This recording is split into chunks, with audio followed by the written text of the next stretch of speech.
Discussing the issues that actually matter. Finding the answers using logic and reason. KLZ 560 presents Rush to Reason. Now here is your host, John Rush. And I'm your host, John Rush. Rush to Reason, KLZ 560. Hour number 2 is upon us. Jeff Clayton joining us now.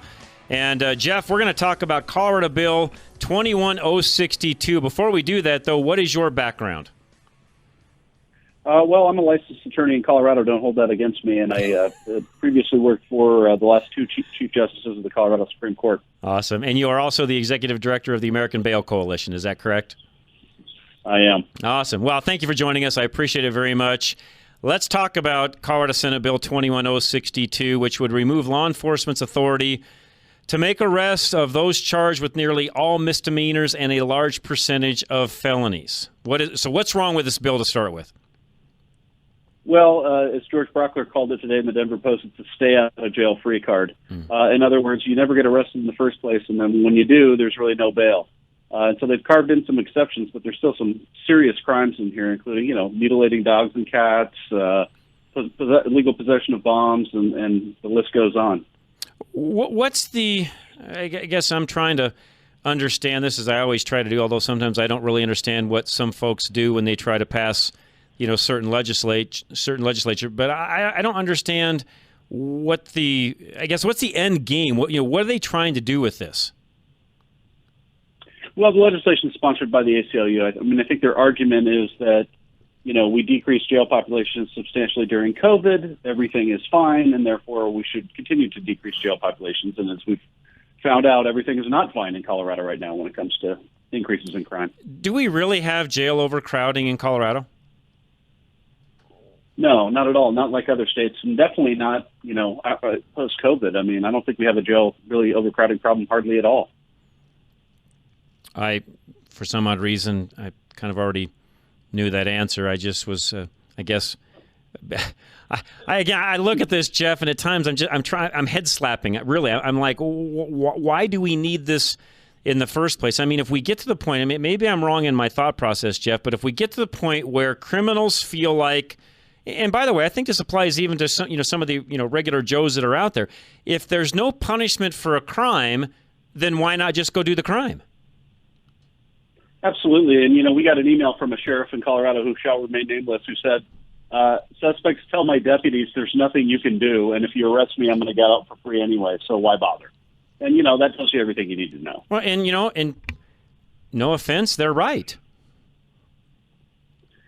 Yeah, at this point they are. And, you also had, bolder business owners from Pearl Street coming down saying the situation's so bad right now that we don't need anything else because our employees are subjected to physical violence in order to just do their jobs on the Pearl Street Mall. Yeah, I was up there not that long ago, Jeff, actually a few Friday nights ago, and that's a town that literally I grew up in. I watched the mall actually go in, long before the mall was there. We used to have 4th of July parades down Pearl Street before they decided to shut all that off and put the mall in the first place. But, it used to actually be a fun place to go. You'd go up there, you'd watch the street performers. It was actually an enjoyable place. Jeff, it's not that way anymore. Yeah, it's not. And, the Boulder chief of police was down testifying at the hearing, and what she said was what we all know, which is these are the repeat criminals who are drug addicts who are doing it over and over and over again, and we've got to do something. And giving them free bail and no arrests is not going to be the answer. Well, and I think that we found here recently, even through some things out in Aurora, that the reality, Jeff, is a lot of our homelessness are not people that are down on their luck. These are people that have chosen a particular lifestyle. They know that here in Colorado and in Denver especially, they're getting a free pass on a lot of the things even that you just said a moment ago. Therefore, there's no incentive for them to leave. In fact, they at times, I believe, and maybe I'm wrong in saying this, but I feel like they have more rights at times than I do as a solid tax-paying, law-abiding citizen. Absolutely. My dad was a career cop, and he said maybe it's time to join the other side because they have more rights going than, if you actually follow the law and this sort of thing. And you're right. A lot of these guys make the choices to do that, and it's sad. They're addicts, et cetera, et cetera, et cetera. But, the answer isn't to get lighter on them and hope that they're going to, reform themselves. Where does this bill stand right now as we're talking? Where is it at in the process? Well, it's gotten out of the Senate Judiciary Committee on a partisan vote. It'll have to go to the Appropriations Committee, and then it'll be heard before the full Senate, and it's got to go all the way to the House. And, of course, We don't know where the governor is on it yet. Where do you feel like the rest of the Senate and House members are on this? And we already know that we're in a very blue state. So unless there's somebody that's on the other side looking at this saying, wait a minute, I can see through the guise of what's going on here, and they vote accordingly. My problem, Jeff, is I just don't think there's anybody on that side of the fence with enough brains to do so. I'm sorry, I'm being honest. Well, I think people are starting to wake up on that issue and this crime issue, and the article in the Denver Post the other day when the chief of police is saying, these people are getting out before the ink is dry on the report or we even finish the reports. People are starting to wake up, I think, and hopefully something like this can at least be modified or shrunk down to where it doesn't have such a dramatic impact, which is what we think it will have. Or just, let's face it, let's go away. Let me ask you another question. Are there laws or is there legislation that we do need that would, help those of us that are tax-paying, law-abiding citizens live our lives, free and without fear in Colorado from, some of the things you just mentioned, even up on Pearl Street Mall? Are there things that we actually need, legislatively speaking, that we're missing?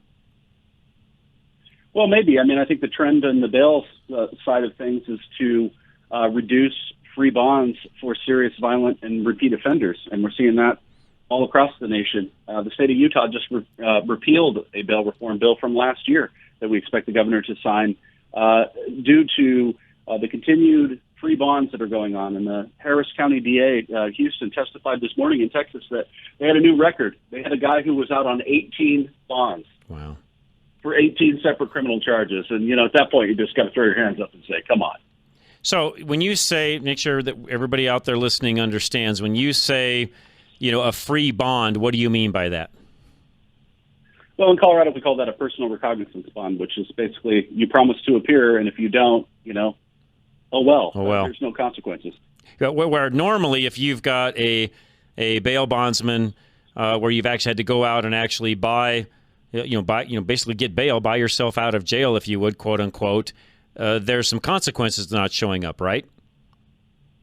Absolutely, and the co-signers are jointly and severally liable with the bail bondsman. It's usually not the defendant who bails himself out. So you've got a web of incentives of people who have to make sure you get there, or they forfeit a 10-time penalty, which is a major incentive that you don't have when you simply ask a repeat criminal defendant who we know is going to do it again to simply show up for court. And guess what? They don't. Yeah, no, that makes total sense. No, I appreciate you joining us, Jeff. In fact, as this goes through the process and we get a little further along, we'd love to have you back. This is good stuff and something I want to keep talking about, so I appreciate you joining us. Absolutely. Thanks for having me on. You're very welcome. Jeff, thank you very much. I appreciate it. And, folks, if you want to keep tracking this, that is Colorado Senate Bill 21062, 21062. Affordable interest mortgage is next. Kurt's going to join me at 5 o'clock.